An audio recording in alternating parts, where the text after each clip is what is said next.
உங்களது கண்களினால் அல்லாஹ்வை காண்கின்றீர்கள் போன்ற அந்த ஃபீலிங்கில், அந்த இம்ப்ரெஷனின் கீழ், அந்த அமைப்பில் அல்லாஹ்வை நீங்கள் இபாதத்து செய்வது.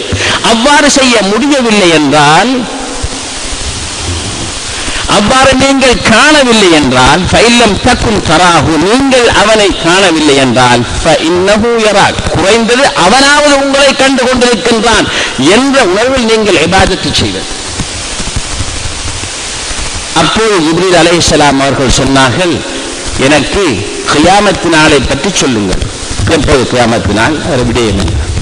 அப்போது ஸல்லல்லாஹு அலைஹி வஸல்லம் அவர்கள் சொன்னார்கள், கேள்வி கேட்டவரோ கேள்வி கேட்கப்பட்டவரை விட மிகவும் தெரிந்தவர் இது பற்றி என்று கூறினார்கள். கேள்வி கேட்டவருக்கு இதை பற்றிய டீட்டெயில்ஸ் நன்றாக தெரியும் என்று சொன்னார்கள். அப்பொழுது அவர் சொன்னார், அப்படி என்றால் அந்த கியாமத்தினாரின் அடையாளங்களை பற்றி கூறுங்களேன் என்று கூற ஸல்லல்லாஹு அலைஹி வஸல்லம் அவர்கள் சொன்னார்கள், அன் தலிதல் அமது ரப்பதஹா وأن ترى الحفاة العراة العالة رعاء الشاه يتطاولون في البنيان. தன் எஜமானை தான் பெற்றெடுப்பது.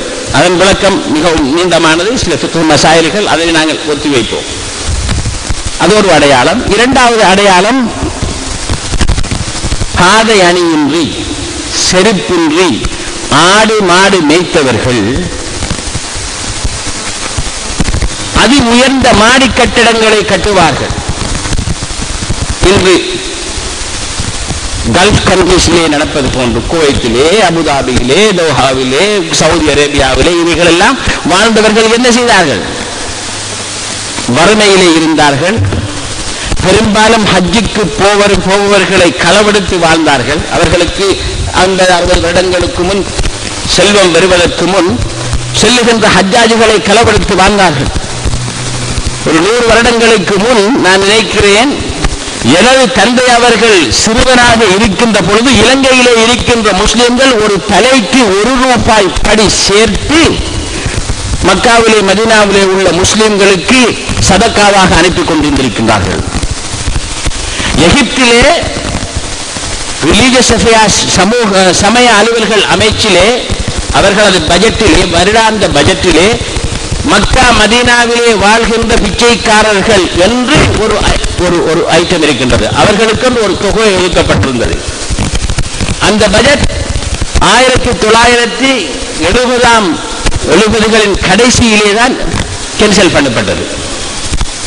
அதுவரை எகிப்திய நாட்டின் பட்ஜெட்டிலே மக்காவிலே மதீனாவிலே வாழ்கின்ற ஏழைகளுக்கு என்று ஒரு பட்ஜெட் ஒதுக்கப்பட்டிருந்தது. ஆனால் இன்று அவர்களுக்கு அதை பற்றி நினைப்பு காட்டுவதோ விருப்பமில்லை. அந்த கடந்த காலத்தை நினைக்க அவர்களுக்கு விருப்பமில்லை. இவ்வாறுதான் இருந்தார்கள். வருகின்ற ஹஜ்ஜாஜுகளை சூறையாடி வாழ்ந்தார்கள். அவ்வாறு உடையின்றி ஸல்லல்லாஹு அலைஹி வஸல்லம் அவர்கள் கூறியது போன்று காலிலே அணிவதற்கு செருப்பில்லாமல் ஆடு மாடுகளை மேய்த்து திரிந்தவர்கள் ஸ்கை கிராப்பர் கட்டுவார்கள். வாழை தளாவக்கூடிய கட்டிடங்கள் எங்கே இங்கு முஸ்லிம் உலகத்திலே, முஸ்லிம் நாடுகளிலே எங்கே இது நடக்கின்றது என்பதை சிந்தித்து பாருங்கள். அவர் வந்தவர் இவ்வாறெல்லாம் கேட்டுவிட்டு ஸல்லல்லாஹு அலைஹி வஸல்லம் அவர்களிடம் விடை பெற்றுவிட்டு சென்ற பொழுது ஸல்லல்லாஹு அலைஹி வஸல்லம் அவர்கள் கேட்டார்கள், உமரே, இப்போது இங்கு வந்து சென்றவர் யார் என்று உமக்கு தெரியுமா? மஜ்லிஸிலே வைத்து உமரை கேட்டார்கள். சையதுனா உமர் ரலியல்லாஹு தஆலா அன்ஹு சொன்னார்கள், அல்லாஹு வ ரசூலுஹு அஅலம், அல்லாஹ்வுக்கும் அவனது திருத்தூதருக்கும் தான் வெளிச்சம், எங்களுக்கு தெரியாது என்று கூற ஸல்லல்லாஹு அலைஹி வஸல்லம் அவர்கள் சொன்னார்கள், இன்னஹு ஜிப்ரீல், அவர்தான் ஜிப்ரீல் அலைஹிஸ்ஸலாம் அவர்கள் இங்கு வந்தவர். அதாக்கும் யுஅல்லிமுக்கும் தீனக்கும் அவ் அதாக்கும் லியுஅல்லிமக்கும் தீனக்கும். அவர் ஏன் வந்தார் என்று சொன்னால், உங்களுடைய மார்க்கம் எது என்பதை உங்களுக்கு கற்றுத் தருவதற்காக வந்தார். அவர்தான் ஜிப்ரீல் என்று ஸல்லல்லாஹு அலைஹி வஸல்லம் அவர்கள் சொன்னார். என்றால் இஸ்லாம் என்றால் என்ன என்பதை ஒத்தென்டிக்கலி கற்றுக் கொடுப்பதற்காக அல்லாஹுவினால் ஜிப்ரீல் அலைஹிஸ்ஸலாம் அவர்கள் அனுப்பப்பட்டு ஸல்லல்லாஹு அலைஹி வஸல்லம் அவர்களின் ஊடாக அந்த சபையிலே விடையளிக்கப்பட்டது. அதுதான் ஒத்தன்டிக்கல் வேர்ஷன் ஆஃப் இஸ்லாம். அதுதான் இஸ்லாம். அதில் எதை சொல்லப்படுகின்றது? 3 விடயங்கள் இருக்கின்றன. ஒன்று இஸ்லாம், ஈமான், இஹ்சான். இஸ்லாத்திலே நாங்கள் ஷரியாவுடைய விஷயங்களை அதிலே மென்ஷன் பண்ணப்பட்டிருக்கின்றது. ஈமானிலே அகீதாவுடைய விஷயங்கள் குறிப்பிடப்பட்டிருக்கின்றது. இஹ்சானிலே என்ன குறிப்பிடப்பட்டிருக்கின்றது? மனிதனின் ஆத்மீக உள ரீதியான விடயங்கள். இந்த 3ம் ஒன்றாக இணையும் பொழுதுதான் உண்மையான மார்க்கம் நிலை பெறுகிறது. இன்று நடக்கின்ற பிரச்சனை என்னவென்றால், 1400 வருடங்களாக உலமாக்கள் விளங்கியவாறு இந்த 3ம் இஸ்லாமின் ஒரு முஸ்லிமுடைய வாழ்க்கையின் 3 அடிப்படை அம்சங்கள் என்று விளங்கப்படாது. இது 3ம் 3 படித்தரங்கள் என்று விளங்கப்பட்டதனால் இஸ்லாம் ஒரு படித்தரம், 2வது படித்தரம் ஈமான், 3வது படித்தரம் இஹ்சான். ஒவ்வொருத்தருக்கும் விரும்பின படித்தரத்திலே இருந்து கொள்ளலாம் என்பது போன்ற ஒரு விளக்கத்தினை கொடுக்கக்கூடியவாறு பிரச்சாரம் அமைந்த காரணத்தினால் முற்றுமுழுதாக உள்ளத்தை பற்றிய, ஆத்மீகத்தை பற்றிய, இஹ்சானை பற்றிய விடயம் மறக்கப்பட்டது. அது மறக்கப்படுகின்ற பொழுது இஸ்லாம் மட்டுமல்ல, எதுவும் ஒரு வெறும் சடங்காகவே மாறும் என்ற காரணத்தினால் தான் பள்ளிவாயலுக்கு சென்று தொழுகின்றோம். பள்ளிவாயிலே இருந்து வெளியே வருகின்ற பொழுது அங்கே இருக்கின்ற இன்னும் ஒருவரின் செருப்பிலே களவெடுத்துக் கொண்டு வருகின்றோம். அந்த தொழுகைக்கு எந்த ஒரு தாக்கமும் நமது உள்ளத்திலே இல்லை. ஏன்? அல்லாஹ்வை சில நேரம் பள்ளி வாயில்கள் தான் மக்களுக்கு எதிராக அல்லது வியாபார சூழ்ச்சிகள் செய்வதற்கு, சிந்திப்பதற்கு, பேசுவதற்குரிய இடமாகவும் இருக்கின்றது. அதனால்தான் இஸ்லாத்திலே ஒரு முஸ்லிம் வாழ வேண்டும் என்றால் அவன் இந்த 3 டைமென்ஷன்ஸ்களையும், இந்த 3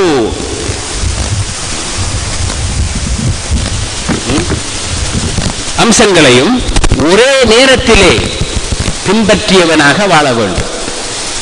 இந்த 3 அம்சங்களும் மிகவும் முக்கியமானது என்பதனாலும், இந்த 3 அம்சங்களும் பேணப்படாமல் இஸ்லாம் இருக்க முடியாது என்பதனாலும் தான் 2ஆம் நூற்றாண்டிலே இருந்து இரண்டார் ஸல்லல்லாஹு அலைஹி வஸல்லம் இருக்கின்ற பொழுது அவர்களுடைய பரக்கத்திலும் அவர்களுடைய ஒளியிலும் அவர்களது பிரசன்னத்திலும் வாழ்ந்திருந்த சஹாபாக்கள் அன்னாரின் ஒளியினால், அதன் தாக்கத்தினால் மாற்றப்பட்டார்கள்.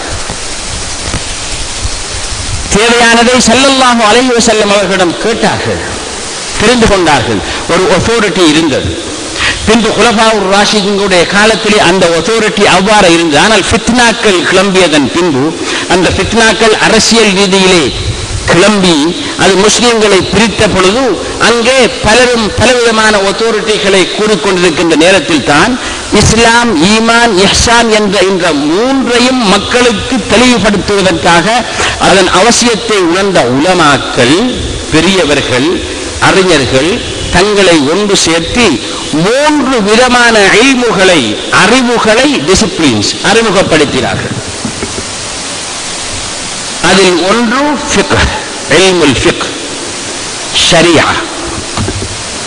இதிலே ஏவல் விலக்கல், தொழுகை, நோன்பு, ஜகாத்து, ஹஜ் அது போன்ற ஹலால் ஹராமை பற்றிய இதை பற்றிய விடயங்களை ஆராய்ந்து குர்ஆன் ஹதீஸின் அடிப்படையிலே மக்களுக்கு அதனுடைய அவர்களுக்குரிய சந்தேகங்களை போக்குவதும் அவர்களுக்கு அது சம்பந்தப்பட்ட தெளிவுகளை கொடுப்பதையும் தங்களது பொறுப்பாக ஏற்று ஒரு குரூப் ஆஃப் ஸ்காலர்ஸ், உலமாக்கள், அவர்களைத்தான் நாங்கள் ஃபுகஹாக்கள் என்று கூறுகிறோம், அந்த கலையை ஏற்படுத்தினார்கள். அந்த கலைக்குத்தான் இல்முல் ஃபிக்ஹ் என்று நாங்கள் கூறுகிறோம், அல்லது இல்மு ஷரியா என்றும் சில நேரம் கூறுவார். பின் அகீதாவுடைய விஷயத்திலே ஆமன்து பில்லாஹி வ மலாயிகத்திஹி வ குதுபிஹி வ ருசுலிஹி என்ற அந்த 6 அம்சங்களும் தான் பேசிக் அகீதாவாக இருந்தாலும், அது மிகவும் கிளியரான முறையிலே சொல்லப்பட்டிருந்தாலும், அந்த அகீதாவை எதிர்த்து முஸ்லிம் அல்லாதவர்கள் இருந்த சவாலை விடுத்துக் கொண்டிருக்கிறார்களே, அதற்காக அந்த முஸ்லிம் அல்லாதவர்களின் மூலம் முஸ்லிம்களின் உள்ளங்களிலே இந்த அகீதா சம்பந்தப்பட்ட சில சந்தேகங்கள் கிளப்பப்படலாம் என்பதற்காக, முஸ்லிம்களின் அகீதாவை பாதுகாப்பதற்காகவும், அவர்கள் கொண்டிருக்கின்ற அகீதா பற்றிய தெளிவுகளை அவர்களுக்கு கொடுப்பதற்காகவும், அதற்கு எதிராக வருகின்ற மற்ற மதங்கள், மற்ற கலாச்சாரங்கள், மற்ற நாகரிகங்களிலே இருந்து இஸ்லாமிய அகீதாவுக்கு எதிராக வருகின்ற சவால்களை எதிர்நோக்குவதற்காகவும் மற்றொரு இல்மை ஆரம்பித்தார்கள். அதற்கு பெயர் இல்முல் அகீதா, அகீதாவுடைய கலை. அந்த கலையிலே ஆமன்து பில்லாஹி வ மலாயிகத்திஹி அதன் விளக்கங்களையும் தெளிவுகளையும் குர்ஆனிலும் ஹதீஸிலும் வந்த அனைத்தையும் ஒன்றாக சேர்த்து நாம் நம்ப வேண்டிய விடயங்கள் அனைத்தையும் சேர்த்து, ஏனென்றால் அந்த நம்ப வேண்டிய விடயங்களின் அடிப்படையில் தான் நாம் நமது வாழ்க்கையை அமைக்க வேண்டும். ஆமன்து பில்லாஹி, உதாரணமாக அல்லாஹ்வை நாம் நம்புகிறோம் என்றால் அவன்தான் நம்மை படைத்தவன், நமக்கு ரிஸ்க் தருபவன் என்ற நம்பிக்கை நம்மிடம் இருந்தால், அந்த அல்லாஹ் இன்றி ஒரு அணுவும் அசையாது என்ற நம்பிக்கை நமக்கு இருந்தால், நாம் எந்த ஒரு விடயத்தை செய்யும் பொழுதும் அல்லாஹுவை மறந்துவிட முடியாது. சகல நேரத்திலும் அல்லாஹுவின் தியானத்திலும் ஞாபகத்திலும் இருக்க வேண்டியவர்களாகத்தான் இருப்போம். ஆனால் உண்மையிலேயே நாங்கள் அந்த அகீதாவினையும் அதன் டைமென்ஷன்ஸ்களையும் மறந்து விட்டோம். அதனால் பிசினஸ் செய்யும் பொழுது நாங்கள் பள்ளிக்கு செல்வோம், தொழுவோம். ஆனால் பிசினஸ் செய்யும் பொழுது நாங்கள் அல்லாஹுவை முற்று முழுதாக மறந்து விடுகின்றோம். நமது சமுதாயங்களிலே களவிற்கு பெயர் திறமை. ஒருவன் கள்ள முறையிலே, கள்ள வழியிலே உழைத்து சேர்த்து பெரியவராக ஆகிவிட்டான் என்றால் அதற்கு நாங்கள் என்ன கூறுகிறோம்? திறமை, கெட்டிக்காரன் என்று கூறுகிறோம். அவனை விமர்சிப்போம். விமர்சித்து விட்டு கடைசியாக என்ன கூறுவோம்? என்ன இருந்தாலும் அவன் கெட்டிக்காரன். கொழும்புல 25 ஃபார்ம் திறந்திருக்கிறார், இங்கே 15 ஊடு வச்சிருக்கிறார் என்று நாங்கள் சொல்லுவோம். இதனை கேட்கின்ற இளைஞன், ஓஹோ, அப்படி என்றால் என்ன வழியிலாக இருந்தாலும் சரி பணத்தை சேர்க்க முடியும் என்றால் நாம் போற்றப்படுவோம். நமக்கு தெரியும் நமது சமுதாயத்திலே பணக்காரனுக்குத்தான் செல்வாக்கு. பணம் இல்லாதவன் எவ்வளவுதான் படித்திருந்தாலும் எவ்வளவுதான் திறமை இருந்தாலும் அவனுக்கு செல்வாக்கு இல்லை என்பது நம் அனைவருக்கும் தெரியும். அதனால் தான் பணத்தினால் தான் ஒருவரின் சோசியல் ஸ்டேட்டஸ், சமுதாயத்திலே அவனுக்கு இருக்கின்ற இடம் கணிக்கப்படுகின்றது என்ற காரணத்தினால் தான் எந்த வழியினாலும் சரி பணத்தை சேர்க்க வேண்டும் என்று அவன் விரும்புகின்றான். அவனை நாங்கள் கெட்டிக்காரன் என்று கூறுகிறோம், திறமைசாலி என்று கூறுகிறோம். அப்படி என்றால் ஆமன்து பில்லாஹி வ மலாயிகத்திஹி வ குதுபிஹி வ ருசுலிஹி வல் யௌமில் ஆகிர் என்று அல்லாஹ் கூறி தந்ததும், அவன்தான் ரப்புல் ஆலமீன், அவன் கையில் தான் சகலதும் இருக்கின்றது, அவனிடம் தான் நாங்கள் மீண்டும் செல்ல வேண்டும் என்று அவன் நம்மளுக்கு அடிக்கடி குர்ஆனிலே கூறியிருப்பதையும் நாங்கள் நினைத்து வைத்திருக்கிறோமா? இல்லை. அவ்வாறு நினைத்திருந்தால் ஏன் ஹராமான ஒரு சதத்தை நாங்கள் தொட வேண்டும்? இன்று நம் சமுதாயத்திலே ஹலாலை சாப்பிடுபவர்கள் எத்தனை பேர்? ஹலாலை தேடுபவர்கள் எத்தனை பேர்? நான் மௌத்தாக வேண்டும், நாளை மௌத்தாகி விடுவேன், அடுத்த கணம் மௌத்தாகி விடுவேன், அல்லாஹுவை நான் சந்திக்க வேண்டும் என்று நினைத்து வாழ்பவன் எத்தனை பேர்? அவ்வாறு நினைப்பவன் போட்டி போடலாமா? களவு செய்யலாமா? இன்னும் ஒருவனுடைய ஒன்றை அபகரிக்கலாமா? ஒரு சதமாக இருந்தாலும் ஹராத்தினை உண்ணலாமா? ஆனால் நாங்கள் ஆகிரத்தை சொல்லளவில் நம்புகிறோம், ஆனால் செயலளவில் நம்புவதில்லை. ஆமன்து பில்லாஹி வ மலாயிகத்திஹி வ குதுபிஹி என்பதை அடிக்கடி ஓதுகின்றோம், ஆனால் அதன் யதார்த்தம் என்ன, அதன் தாற்பயம் என்ன என்பதை நாங்கள் மறந்து விடுகின்றோம். அதனால் மௌத்தை மறக்கிறோம். நாம் அடுத்த கணம் மௌத்தாகலாம் என்பதை நாங்கள் மறக்கிறோம். அல்லாஹ்விடம் செல்ல வேண்டும் என்பதை நாங்கள் மறக்கிறோம். இது நித்திய உலகம் அல்ல, மறு உலகம்தான் நித்தியமான உலகம் என்று அந்த அகீதா கூறிக்கொண்டிருக்கின்றது, அதை நாங்கள் மறக்கிறோம். அதனால் தான் நாம் இன்று இவ்வாறு பணத்துக்கு பின்னால் காசேதான் கடவுளடா என்று நாங்கள் அதன் பின்னால் அலைந்து கொண்டிருக்கின்றோம். இந்த நிலை அகீதாவை தெரிவதன் மூலம் மட்டும் இந்த நிலையிலே இருந்து மாற முடியாது என்பதனாலும் அந்த அகீதாவின் விழுமியங்களை, அகீதா போற்றுகின்ற விழுமியங்களை நடைமுறைப்படுத்துவதற்கு உதவி செய்ய வேண்டும் ஒரு மனிதனுக்கு என்பதனாலும் அவனது உள்ளத்தை அகீதாவின் அடிப்படையிலே வாழ்வதற்கு ஏற்றதாக அமைப்பதற்கு உதவ வேண்டும் என்பதனாலும் அந்த இஹ்சானுடைய நிலைமை, அல்லாஹ்வை பார்த்துக் கொண்டிருக்கின்றேன் என்ற நிலைமையில் ஒருவன் வாழ முடியும் என்றால் அவன் ஹராம் செய்வானா?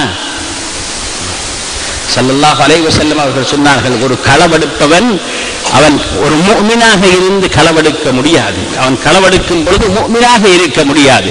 ஒரு விபச்சாரம் செய்பவன் அவன் விபச்சாரம் செய்கின்ற பொழுது உண்மையாக